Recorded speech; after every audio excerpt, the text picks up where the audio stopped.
하나님 말씀 나눕니다. 요한복음 1장 40절 42절. 요한복음 1장 40절 42절입니다. 같이 읽습니다. 시작.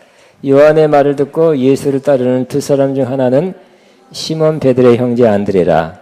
그가 먼저 자기 형제 시몬을 찾아 말하되 우리가 메시아를 만났다 하고, 메시아는 번역하면 그리스도라. 데리고 예수께로 오니 예수께서 보시고 이르시되 내가 요한의 아들 시몬이니 장차 게바라 하리라 하시니라. 게바는 번역하면 베드로라. 아멘. 저는 오늘 요한복음 강의 10번째, 우리를 변화시키는 예수님, 따라 우리를 변화시키는 예수님, 이런 제목으로 은혜를 나눕니다. 예수님을 알고 인격적으로 예수님을 만나게 된 사람의 특징은 바로 변화가 일어나는 것입니다. 변해도 완전히 변하게 되는 것입니다. 우리는 다 인식하지 못합니다. 왜냐하면 그 모습 그대로 사진 찍어보니까 비슷한데 뭐 이렇게 생각할 수 있습니다만, 그 하나님 보실 때 그 속사람, 그 본질, 존재가 완전히 변화되는 것입니다. 그래서 성경은 우리가 예수 그리스도를 믿고 그 안에 있으면 새 피조물이다. 즉 새롭게 창조된, 새 창조된 사람이다. 육체를 빼놓고 그렇게 말씀하고 있습니다. 육체는 예수님 오실 때 변화될 것입니다. 그래서 우리는 새 사람으로 변화되는 것입니다. 과거에는 옛사람이었어요. 옛날 사람, 은혜 받지 못하고 구원받지 못하고 죽을 운명, 멸망할 운명에 있고요. 죄가 우리를 지배하는 그러한 세상 사람과 똑같은 삶의 모습으로 살아가던 그 옛사람이 끝나고 이제 새 사람으로 살아가게 된 것입니다. 하나님과의 관계가 다시 맺어졌습니다. 하나님께 대하여 그전에는 죽은 사람이었습니다. 하나님과의 관계가 끊어졌지만 예수 믿고 나서 하나님과의 관계가 다시 이어지게 되었고 다시 맺어지게 되었습니다. 우리의 운명, 우리가 어떻게 될 사람입니까? 바로 우리는 예수님 재림할 때 공중으로 끌어올려 주님을 만나게 될 사람입니다. 그리고 그 후에 천국에서 영원히 살 사람이 되었습니다. 그러니까 우리의 미래, 장래는 최고로 보장된 사람이죠. 천국 갈 사람입니다. 아멘. 이 땅에서 뭐 조금 좋아지는 것도 필요하지만 천국에서 영원히 살 사람으로 살게 될 것입니다. 그럼에도 불구하고 우리는 우리 자신이 더 변화되어야 된다는 것을 느끼게 됩니다. 더 변화되기를 갈망합니다. 제가 수십 년 전에 읽었던 책 이름이 주여 나를 변화시키소였습니다. 그 책 제목이 제 마음의 소원과 똑같았어요. 안 읽을 수가 없겠죠? 읽었습니다. 아직 뭐 책을 잡고 바로 읽어버렸어요. 여러분도 그러실 것입니다. 주여 나를 변화시키소서. 한번 여러분의 소원이라면 한번 고백해 보시기 바랍니다. 시작. 주여 나를 변화시키소서. 아멘. 바로 예수님이 우리를 변화시키는 분입니다. 처음 만날 때부터 변화를 하시기 시작해서 계속해서 변화시키는 분, 바로 그분이 예수님입니다. 우리 스스로가 변화되는 거 한계가 있어요. 그러나 예수님이 변화시키면, 예수님의 변화시킴을 잘 따라가면 많이 변화되게 될 것입니다. 그런데 이 변화는 첫 번째 주님을 만남으로부터 시작되는 것입니다. 오늘 그 변화된 사람의 한 예가 베드로를 볼 수 있습니다. 베드로는 그 형제 안드레를 통해서 예수님을 만나게 된 사람입니다. 먼저 안드레가 예수님을 만났죠. 그래서 우리가 이 메시아를 만났다 하고 자기가 만난 예수님을 확실하게 소개했어요. 아니 그냥 가보자 하는 게 아니라 구경 가자, 들어보자가 아니라 나는 메시아를 만났다. 와, 이것처럼 정말 확실하고 뚜렷한 고백이 어디 있겠습니까? 우리가 메시아를 만났다. 우리 민족이 우리가 모두가 다 기다렸던 그 메시아를 나는 만났다. 우리 같으면 나는 구세주를 만났다. 나는 나의 주님을 만났다. 이렇게 고백할 수 있어야 될 것입니다. 다시 한번 고백합니다. 나는 나의 주님을 만났습니다. 만났습니까? 아니면 대충 들었습니까? 만났어야 돼요. 만나야 되는 것입니다. 그러자 예수님은 그 베드로를 보고 뭐라 했습니까? 내가 요한의 아들 시몬이니 장차 개발을 하리라. 이렇게 선포해 주셨습니다. 단순히 요한의 아들, 그 당시 요한이 이름이 많았던 것 같아. 이 요한, 저 요한, 하여튼 요한의 아들인 거 보니까, 하여튼 많은, 김씨, 이런 식으로 요한의 아들 시몬이니 장차 개발을 하리라. 그냥 네 집 아들이다. 요한이라는 많은 흔한 이름의 아들에서 이제 뭐라고요? 개바라, 장차 개바라리라 그랬어요. 개바는 아람어입니다. 그 당시에 아람어도 쓰고 히브리 말도 썼죠. 문자는 헬라어를 썼어요. 그 식민지 상태였기 때문에. 그래서 개바라리라 하는 것은 아람어로, 헬라어로는 베드로 뜻입니다. 뜻은 바로 반석, 바위 이런 뜻입니다. 네가 단순히 어떤 사람의 아들, 평범한 사람이었지만 이제 너는 반석 같은 사람으로 변화될 것이다 라고 주님이 선언해 주는 것입니다. 새로운 사람으로 변화될 것이다. 새로운 존재가 될 것이다 라고 말씀하고 있는 것입니다. 베드로의 이전 이름이 시몬이었습니다. 시몬은 그러니까 이스라엘 사람, 지금도 그렇죠. 미국 가면 존, 요한이 많고 스테반이 많고 그렇죠. 지금도 훌륭한 이름을 따서 자기 이름을 삼습니다. 이 시몬은 야곱의 둘째 아들입니다. 창세기 49장에 보면 이 시몬의 성격은 매우 과격하고 급한 사람이다 그랬어요. 그래서 그런지 아마 이 베드로도 그와 같지 않습니까? 과격하고 급한 사람. 베드로는 이런 성격을 가지고 있었습니다. 주님이 그것을 알고 계셨습니다. 주님은 우리가 구원받기 전에도 어떤 사람이라는 것을 다 알고 계신다는 것을 알게 됩니다. 그런데 성경에서 시몬에서 게바로 바뀔 것이다. 즉 이름이 바뀐다는 것은 그 사람의 존재와 운명이 바뀐다는 것을 의미합니다. 즉 주님께서 그냥 시몬을 베드로로 변화시킬 것이다 라고 말씀하고 있는 것입니다. 당장은 아니더라도 점차 변화되게 될 것이다. 내가 점차로 너를 변화시킬 것이다 라고 말씀합니다. 주님은 오늘도 우리를 보시고 내가 너를 변화시킬 것이다. 우리는 잘 바라보지 않고 믿지 않더라도 주님은 우리가 어떻게 변화될 것을 보고 계십니다. 하나님의 계획이 있습니다. 하나님께 여러분 향한 목표가 있습니다. 그렇게 변화될 것이다. 주님은 이렇게 말씀하고 기대하고 그렇게 인도하고 저희만 잘 따라가면 그렇게 반드시 변화될 것입니다. 그러면 어떻게 우리가 변화될까요? 이 짧은 시간에 몇 가지를 나누겠습니다. 두 번째는 말씀이 우리를 변화시킵니다. 따라하면 하나님 말씀이 나를 변화시킵니다. 여러분 변화되길 원하죠? 무엇이 나를 변화시킨다고요? 주님의 말씀이 나를 변화시킨다는 것입니다. 변화는 한순간에 다 이루어지지 않고요. 점차적으로 변화가 일어나게 됩니다. 베드로도 그랬습니다. 베드로가 예수님을 만나고부터 변화가 일어났습니다. 똑같은 장면을 마태복음에서는 요 장면을 마태복음은 조금 다른 면, 요한복음에서 예수님 처음 만난 장면을 마태복음에는 조금 다른 면이 있다는 것을 알 수 있어요. 마태복음에는 이렇게 되어 있습니다. 예수님께서 이들이 고기 잡을 때 나타나서 이들이 금을 던지는 것을 보시고 불렀어요. 나를 따라오라. 내가 너희를 사람 낚는 어부가 되게 하리라. 이렇게 나와 있어요. 그러니까 예수님 만난 것까지는 요한복음에 했지만 예수님이 뭐라고 말씀하신 것은 없는데 마태복음에 있는 것입니다. 나를 따라오라. 내가 너희를 사람을 낚는 어부가 되게 하리라. 이 말씀을 듣고 그들은 곧 그물을 버리고 예수님을 따라갔습니다. 주의 음성을 듣는 것. 내가 너를 어떻게 해줄 것이다. 이 음성을 듣는 것은 인생을 변화시킵니다.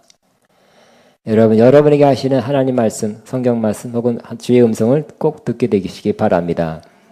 매일 들을 수 없어도 인생에 몇 번은 들으면 참 좋겠습니다. 그저 그냥 바다, 사실은 호수죠. 너무 크기 때문에 바다같이 보여서 그렇지. 물고기 잡는 어부에서 예수님을 따라가는 제자로 변화된 것입니다. 그냥 크지 않은 배입니다. 크지 않은 조그마한 배에서 물고기 잡는 사람에서 예수님을 따라하고 예수님으로부터 배우고 또 후에 사도가 되는 사람으로 변화되게 된 것입니다. 계속 예수님을 따라다니면서 예수님의 그 말씀을 들었습니다. 생명과 진리의 말씀을 들었습니다. 그들은 말씀이 선포되는 현장에 있었다는 것이 중요합니다. 여러분, 하나님 말씀 여러모로 우리는 듣기도 하고 읽기도 하고 묵상하고 암송하고 공부도 하고 하나님 말씀 인터넷 통해서 듣기도 하고 보기도 하고 또 핸드폰 통해서 듣기도 하고 볼 수 있습니다. 그러나 제일 좋은 것, 가장 효과적인 것, 다른 것 다 역사합니다만 가장 좋은 것은 말씀이 선포되는 그 현장에 있는 것입니다. 말씀이 선포된 그 현장은 다 가장 강하게 역사하게 되는 것입니다. 그 말씀이 심령, 그 말씀이 선포되는 것을 들을 때 우리 심령을 변화시키는 것입니다. 자, 말씀이 우리를 변화시키는데요. 디모데후서 3장 16절은 말씀은 우리에게 다가와서 우리에게 교훈을 주고 또 책망도 하고 바르게 하고 의로 교육한다 그래서 그래서 점차적으로 우리를 온전케 하고 모든 선한 일 행하기에 부족함이 없는 그런 사람으로 변화시킨다 그랬어요. 말씀이 그렇게 우리를 변화시킨다고 뚜렷하게 말씀하고 있는 것입니다. 이 말씀 우리를 또 깨끗하고 거룩하게 한다 그랬어요. 우리는 더 깨끗하고 더 거룩해 해야 되지 않겠습니까? 그런 소망이 있지 않습니까? 예수님 만날 준비 중에 하나가 우리를 더 거룩하고 깨끗하게 되는 것입니다. 자꾸 깨끗해서 너무 깨끗하면 빛나죠. 빛나는 성도, 영광스러운 성도, 영광스러운 교회가 되는 것. 말씀이 그렇게 만들어줍니다. 또 말씀이 우리 심령 깊이 역사하면 우리는 겉에도 뭐가 있고 흠이 있을 수 있어요. 그러나 우리 심령 안에, 마음 안에도 상처와 여러 가지 부정적인 것이 있을 수 있어요. 성경에는 그것을 흠과 티라고 표현하고 있어요. 그래서 주름 잡힌 것, 우리 내면 안에 있는 티나 주름 잡힌 것이 펴지게 된다는, 티가 펴진대요. 말씀이 깊이 역사하면. 그래서 그것이 있으면 우리를 방해해요. 자꾸 떠오르고 자꾸 그것이 이게 역사합니다. 그러나 말씀이 깊이 역사하면 그것을 티도 뽑아주고 주름 잡힌 것도 펴서 더 온전한 사람으로 만들어 주는 것입니다. 그런 사람이 계속 성장, 성숙하게 되는 것입니다. 저는 여러분에게 권면합니다. 여러분 심령 안에 티나 주름 잡힌 것이 있습니다. 너무 옛날에 그렇게 고심했다든지 힘들게 살았다든지 또 상처가 있다든지 앙심이 있다든지 이러면 그게 티나 주름 잡힌 것이 되는 것입니다. 겉은 안 보여도 속에는 있어요. 그때 가끔 떠올라요. 말씀이 역사하면 티나 주름 잡힌 것도 펴지게 됩니다. 어떤 사람은 성장 성숙하는 모습이 변화되는 모습이 보이는 사람이 있어요. 어떤 사람은 늘 그 모습으로 늘 똑같은 사람이 그 수준으로 계속 살아가는 사람이 있습니다. 이런 사람은 어떤 사람이 되고 있습니까? 남이 볼 때도 성장하고 성숙하는 것, 변화되는 것이 보여지는 그런 사람 되기를 바랍니다. 세 번째, 우리를 변화시키는 것은 경험입니다. 다른 말로 체험입니다. 베드로와 제자들은 예수님과 함께하면서 말씀도 들었고 말씀이 그를 계속 변화시켰지만 또 경험했어요. 주님이 행하시는 그 역사를 그 현장에서 경험했던 것입니다. 예수님 병 낫게 하고 귀신 쫓아내고 또 나병 환자가 깨끗해지는 그 현장에서 보고 경험했어요. 또 그러나 예수님은 제자들에게 능력과 권세를 주시면서 두씩 보냈어요. 하나님 나라를 선포하라. 너희들도 치료하라. 눈병자를 깨끗하게 하라. 심지어 죽은 자도 살려내라. 이렇게 말씀했어요. 하니까 됐어요. 왜요? 주님이 능력과 권세를 주었기 때문에. 마가복음 6장 7절 12절을 보니까 정말 회개하라. 하나님 나라에 가까웠다. 선포하고 그들이 안수해서 기도했더니 병자가 나았다 그랬어요. 경험한 것입니다. 이러한 경험이 자기를 통해서 또 나타나자 예수님과 예수님 말씀에 대한 더욱 신뢰를 갖게 된 것입니다. 예수님과 제자들이 저물 때 바다 저편으로 건너가게 됐습니다. 예수님이 건너가자 저편으로 건너가자 그랬습니다. 그러나 얼마 안 돼서 어두운데 광풍이 일어나서 풍랑이 일어나고 그 파도가 배에 들어와서 배가 가라앉게 됐습니다. 꼭 죽을 것만 같았습니다. 그래서 제자들은 주무시고 계신 예수님 깨웠어요. 선생님이여 우리가 죽게 된 것을 돌아보지 아니하시나이까? 막 그냥 울부짖었어요. 왜 가만히 있으니까? 우리는 죽겠는데. 근데 예수님께 깨어서 꾸짖으면 바다에게 잠잠하라 고요하라. 저는 다시 주의 이름을 선포합니다. 우리 모두의 문제 풍랑 잠잠하라 고요하라. 우리 다음 두 번 시작. 잠잠하라 고요하라. 잠잠하라 고요하라. 잠잠게 되기를 바랍니다. 바람이 그치고 아주 잔잔해졌습니다.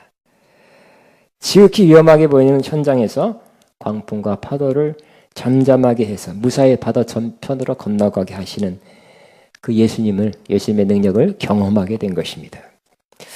어린아이의 보리떡 5개와 물고기 두 마리를 가지고 그 어린아이가 예수님께 갖다 드렸더니 예수님이 축사하고 나눠주고 제자들에게 이것을 나눠주라 했더니 나눠줄 때마다 계속 불었어요. 계속 나타나게 됐어요. 그래서 신기하다 하면서 그걸 받아서 나눠줄 때마다 또 생기고 또 생기는 것이었어요. 경험했죠? 오병이어의 기적을 그들 스스로 경험하게 된 것입니다. 그래서 5,000명 이상을 먹이고 12광들이 남게 되었어요. 이처럼 우리의 변화는 현장에서 일어나는 실제적 역사를 경험할 때 크게 일어나게 되는 것입니다. 누가 그랬죠? 기독교는 체험의 종교라고. 많은 주님의 체험을 하시기 바랍니다. 체험할 때 변화가 일어나요. 우리 그러죠? 아무리 책 읽은 거, 여러분 심지어 비디오 본 것도 도움이 되지만 실제 현장에 가는 거는 틀리다니까요. 현장에 가는 것이 아주 리얼하고요. 남아있어요. 현장 경험, 현장 체험 중요합니다. 그래서 우리는 이와 같은 때에 여러분의 많은 체험, 경험이 있게 되길 바랍니다. 말씀이 경험이 돼야 돼요. 얼마나 좋은 말씀. 따라하면 말씀이 경험돼야 된다. 시작. 말씀이 경험돼야 돼. 아멘. 예수님도 그랬죠. 너희가 믿으면, 즉 예수님의 말씀을 믿으면 하나님의 영광을 보리라 그랬죠. 응? 믿으면 하나님의 영광을 보리라. 우리는 답답하고 눌렸던 심령이 하나님 말씀을 듣고 시원하고 평안하게 되는 우리 심령의 경험이 있게 되길 바랍니다. 우리의 힘든 문제, 힘들게 하는 문제가 기도함으로 해결되는, 응답받는, 하나님의 도우심을 받는 것을 경험하는 것이 속히 오게 되기를 바랍니다. 사방이 막힌 것 같은 그러한 어려운 상황에서 갑자기 하나님의 역사하셔서 혹은 하나님의 지혜를 주셔서 이렇게 하면 되겠다 하고 갔더니 그렇게 했더니 뭐가 풀리는 역사가 있게 되기를 바랍니다. 또 우리는 생각지 못한 뜻하지 않은 좋은 일이 생겨서 나는 생각지 못한 거지만 하나님이 보내셔서 하나님 우리를 힘주고 위로한다 하는 것을 경험할 때 얼마나 기쁩니까? 저도 작은 것이 한 주 전에 있었어요. 힘든 기간이야. 또 작은 위로도 있었어요. 여러분도 이렇게 뜻하지 않은 하나님도 서프라이즈 하는 것, 놀랐지? 그것도 깜짝 놀라게 기쁘게 해주려시는 것 같아요. 여러분도 하나님의 이러한 좋은 일도 경험하게 되길 바랍니다. 안 되던 일이 되고 없던 일이 생겨나는 하나님의 창조 역사가 경험되시기를 바랍니다. 그때 변화가 일어나는 것입니다. 네 번째는 변화의 큰 전환점, 큰 전기는 바로 십자가입니다. 베드로와 제자들은 이런 놀라운 경험을 했음에도 불구하고 아직 기복이 심한 사람이었습니다. 기복이 심하다는 것은 아직 덜 변화됐다는 것이죠. 덜 변화된 사람은 자신도 힘들어요. 좋을 때 좋죠. 그냥 안 좋을 때. 안 좋을 때도 그 안 좋을 때가 자기도 힘들고 남도 힘들게 만듭니다. 그래서 문제가 일어나는 것입니다. 베드로가 그랬다니까요. 예수님께서 어느 날 물어봤습니다. 너희는 나를 누구로 하냐? 사람들이 분분하다. 응? 누구다 말하지만 너희는 나를 누구라 생각하느냐 말하느냐.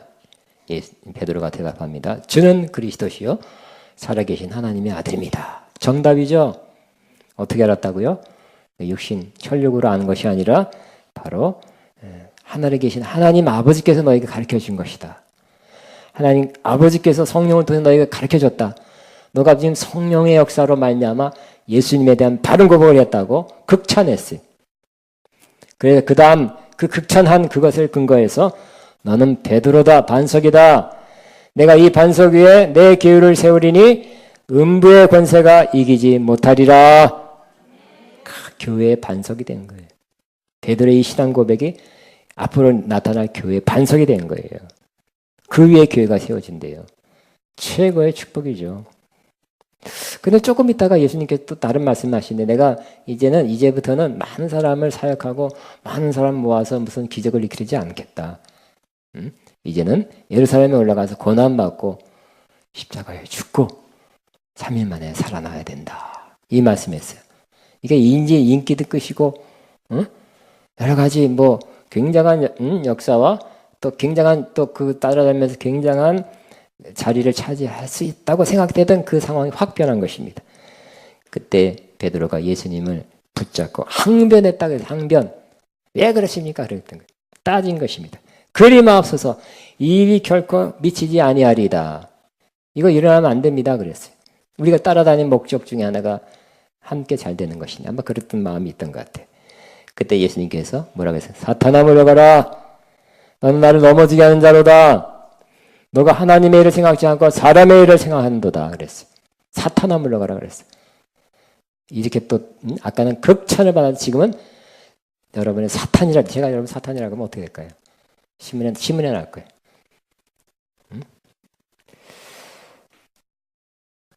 또 후에 이런 일이 있었습니다. 오락내리락 한 것입니다. 또 후에 예수님께서 십자가를 지실 때 그 시간이 가까이 오자 예수님께 예언한 것입니다. 오늘 밤에 다 나를 버리리라. 그랬더니 베드로가 불쑥 말합니다. 모두 주를 버릴지라도 나는 결코 버리지 않겠습니다. 그랬어요.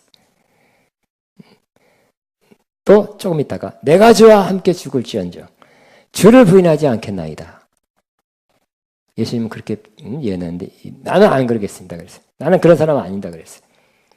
그러나 얼마 후에 바로 예수님을 3번 부인했죠. 후에는 3번째는 저주하면서 부인했다 그랬어요. 왜 그랬습니까? 십자가 지시는 예수님을 가까이 따라가지 못하고 멀리서 눈치 보면서 사람 살피면서 따라간 사람이 됐습니다. 왜 그랬습니까? 베드로는 이전까지 자기 자신을 잘 몰랐었던 것입니다. 자기가 예수님을 부인하고 나서야 깨달았어요. 자기가 어떤 사람이라는 것을. 정말 자기는 의리 있고 담대하고 용기 있는 사람이 아니라는 걸 알게 됐어요. 자기의 진실한 모습을 알게 된 것입니다. 자기의 수준, 자기의 무능함, 비겁함 이런 거 알게 된 것입니다. 그래서 깨달아서 이제 나는 예수님의 길을 따라가고 닮는 제자 후에 사도 사랑 나누는 어부 난 못 된다. 그런 사람이 아니다고 결론 내렸어요. 맞는 결론이에요. 맞는 판단했어요. 그리고 그냥 옛날 어부로 돌아갔던 것입니다. 그래서 자기 자신을 진짜 깨달은 사람이 자기 자신을 부인할 수 있게 되는 것입니다. 여러분 기본입니다. 우리가 잘 아는 말에서 누구든지 예수님께서 나를 따라오려면 자기를 부인하고 자기 십자가를 지고 나를 쫓을 것이니라 그랬어요. 근데 나는 괜찮은 면이 있다. 내 괜찮은 사람이다. 저 사람보다 낫다. 나는 뭐 이런 면은 좋다. 이렇게 생각하는 한 여러분은 여러분 자신을 부인하지 않을 것입니다. 근데 괜찮은 면이 있는데 뭐 나를 왜 부인해요? 근데 베드로의 장점이라고 생각했던 이 면이 팍 깨졌어요. 예수님을 다른 사람 다 버려도 나는 예수님을 부인하고 하지 않겠습니다 했던 것이 자기가 위험할 때 예수님을 부인했던 것입니다.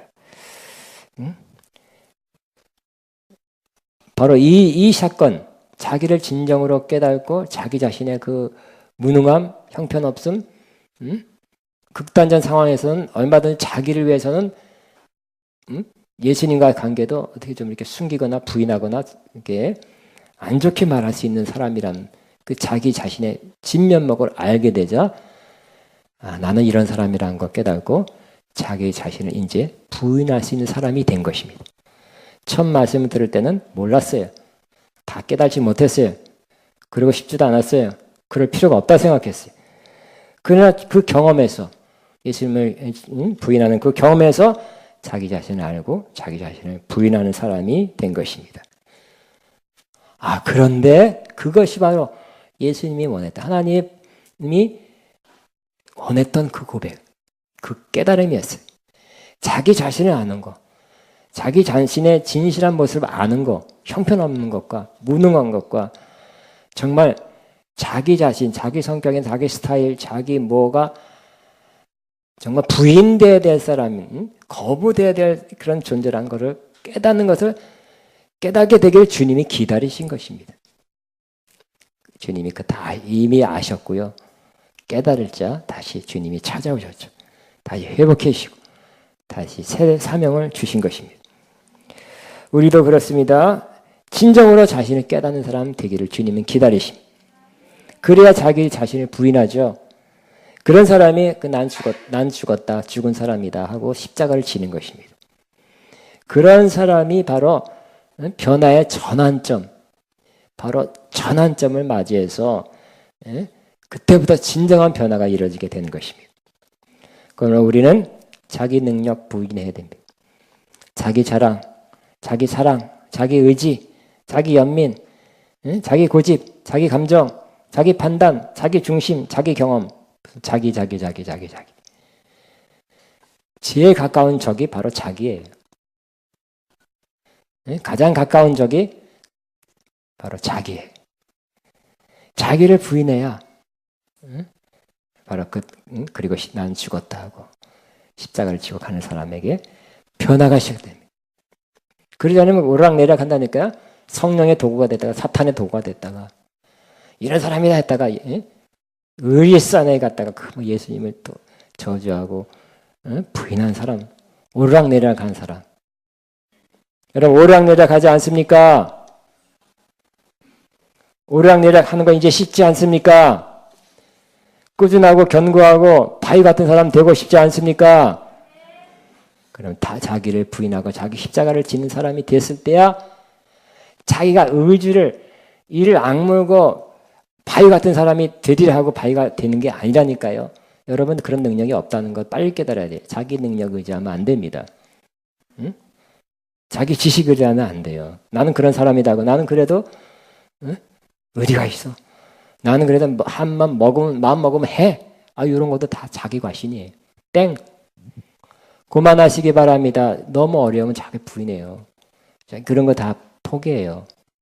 너무 사람이 어느 정도 극단적으로 힘들고 자기가 피가 되면 그걸 다 포기하고 예수님마저 부인하는데 베드로가. 그러니까 자기라는 것은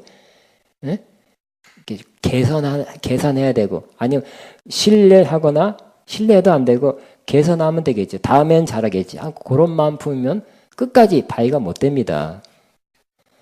자기를 부인하는 사람 빨리 깨달고 빨리 부인하는 사람 되길 바랍니다. 바울은 또 이렇게 뭐라고 고백했어요? 내 육신 안에 선한 것이 하나도 없다고 깨달았죠.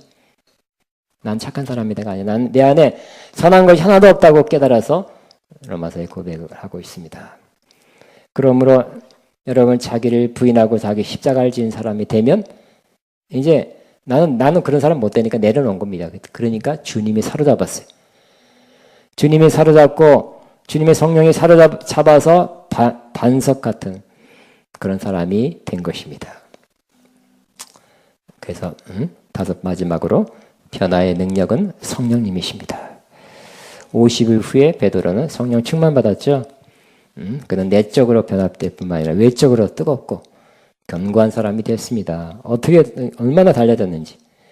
베드로의 모습, 사도행전의 모습은 복음서에 몇 10일 전에 베드로는 오르락내리락 했어요. 예수님을 부인 안 하겠습니다. 함께 하겠습니다. 해놓고도 저주하면서 부인했어요. 기복이 대단히 심했지만 50일 후에는 십자가를 경험하고 성령 충만 받자 굉장한 사람으로 이렇게 달라져도 너무 달라진 사람으로 보이게 됩니다. 베델을 통해서 하나님 임재가 있고 기적이 있고 하나님 영광이 나타났어요. 그림자만 밟아도 나왔다 그랬어요. 훌륭한 지도자가 됐어요. 나이도 젊었어요. 그때는 20대인 것 같아요. 반석 같은 믿음, 반석 같은 삶, 견고한 그런 믿음과 삶과 사역을 하는 뛰어난 초대교회의 뛰어난 지도자가 된 것입니다. 그는 계속해서 우리 성령 충만만이 우리를 변화시키는 것이 아니에요. 성령 받고 방언하고 있는 사람 얼마나 많은지 모르겠어요. 그저 변화 안 된 사람, 아직 변화 안 되고 그 변화 안 된 것 때문에 본인도 힘들고 남도 힘들게 하는 사람이 얼마나 많습니까? 성령 충만이 얼마나 귀한 거지만 거기 하나 더 있어야 되는데 십자가입니다. 자기를 부인하고 자기 십자가를 지는 것과 함께 동전의 앞면 뒷면이에요. 평생 자기를 부인하고 자기 십자가를 지는 사람이 될 때 성령은 평생 역사하는 것입니다. 베드로가 자기 부인 십자가를 지고 자기 부인하지 못하니까 바로 사탄의 도구가 됐죠. 사탄이 어떤 생각, 충동을 주자 그대로 예수님 막으려고 그랬어요. 그러면 사도 바울의 표현은 나는 날마다 죽노라 그랬죠. 나는 날마다 죽노라. 따라하면 나는 날마다 죽노라. 비슷한 건 또 다른 표현입니다. 예수님은 자기를 부인하고 자기 십자가를 지고 나를 쫓을 것이니라. 그러면 나를 부인하니까 주님이 사로잡아요. 제 성령이 사로잡아요. 그런 사람은 견고하고 꾸준하고 신실하고요. 기복이 별로 없고 처음과 뒤가 거의 비슷한 사람이 되는 것입니다. 왜? 계속 성령이 사로잡으니까. 성령의 사람이야말로 믿을 만한 사람입니다. 인간적으로 의리가 있고도 필요하죠. 그냥 어느 순간 너무 힘들 때는 그 의리도 다 어디가 도망가 버린다니까요. 십자가 성령은 동전의 앞면과 뒷면과 같습니다. 두 가지가 저와 여러분이 늘 함께 하기를 바랍니다. 그러면 성령은 계속해서 우리를 변화시킵니다.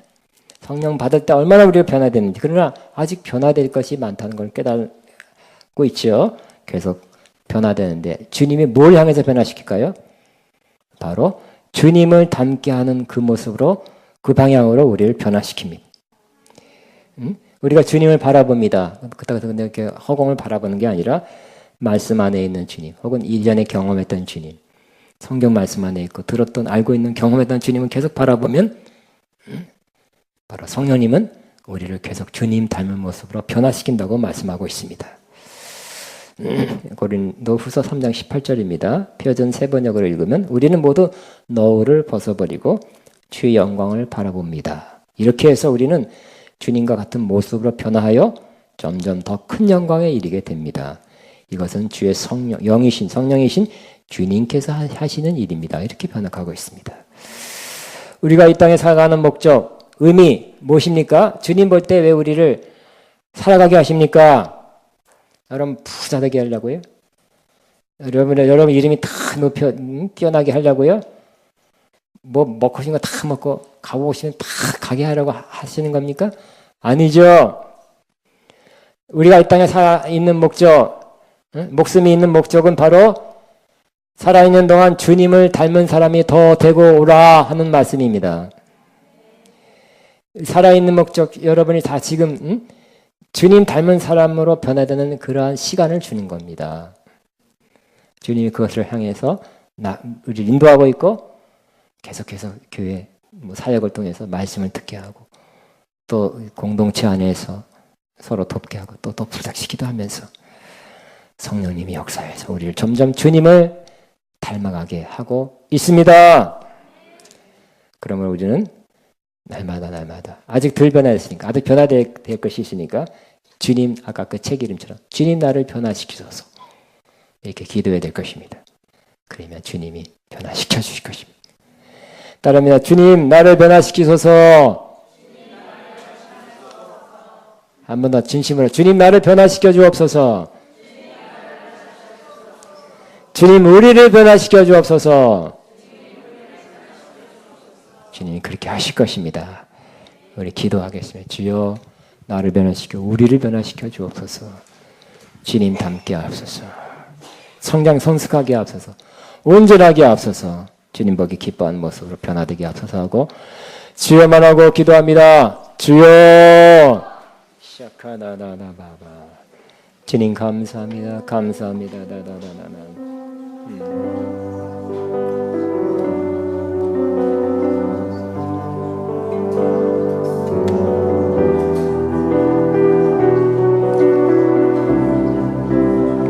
주님 감사합니다. 감사합니다. 감사합니다.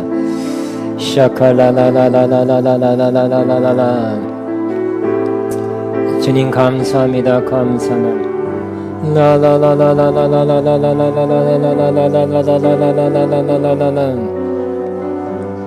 주님 감사합니다. 주님 감사합니다. 감사합니다. 감사합니다. 255장 시작됐네 이 찬양하고 축도로 마칩니다. 시작됐네 우리 주님의 능력이.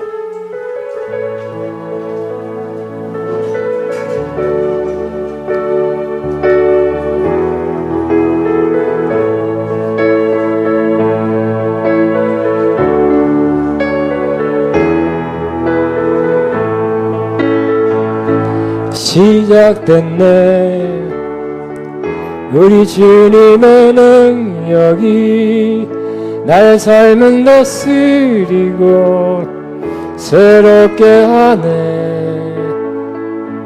자유하네. 죄와 사망으로부터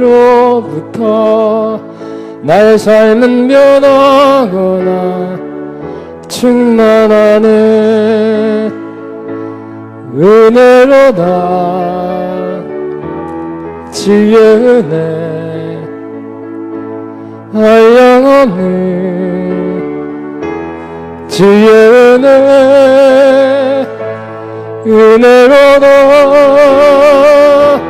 주의 은혜 변함없는 신실하신 주의 은혜. 기도합니다. 이제는 우리 위해서 지고시고 부활하신 또 영원히 함께 하시는 우리의 은혜 주 예수 그리스도의 이름 또 하나님 아버지의 사랑하심과 성령님의 교통 인도 충만 새 기름 부으신 역사가 오늘도 변화되기를 사모하며 또 성장하기를 소원하는 변화된 모습으로 주님 만나기를 소원하는 이 소망을 품고 살아가는 모든 자녀들 위해 이들의 앞날과 사역과 사업과 가정 위에 이제부터 영원토록 함께 하시옵기를 축원하옵나이다. 아멘.